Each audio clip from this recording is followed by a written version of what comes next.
নীলফামারীর কিশোরগঞ্জে তাঁতিপাড়া গ্রামের বাসিন্দা ফজলে মাহমুদ গরুর পরিবর্তে ঘোড়া দিয়ে টিকিয়ে রেখেছেন বাপ দাদার তেলি পেশা। আমরা কোন ব্যবসাটা আমি আরো চালু বেশি করি নিয়ে ভালো থাকলেন।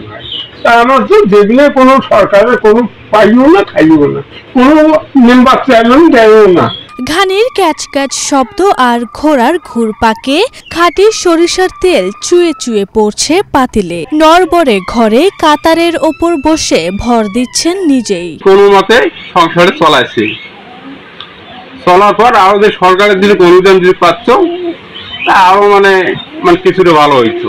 ফজলা চাচা দীর্ঘদিন থেকে এভাবে তেলের গাছ মারাই খায়। উনি যদি সরকার থেকে অনুদান পাইতো, ওনার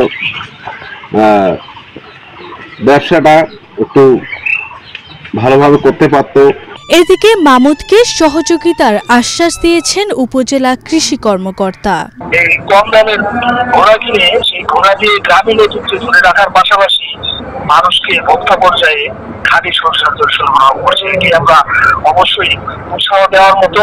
আমরা এটি শীঘ্রই সরেজমিনে পরিদর্শন করবো। আসলে ফজলে মাহমুদের ঘোড়ার ঘানিতে প্রতিদিন আয় প্রায় 450 থেকে 500 টাকা।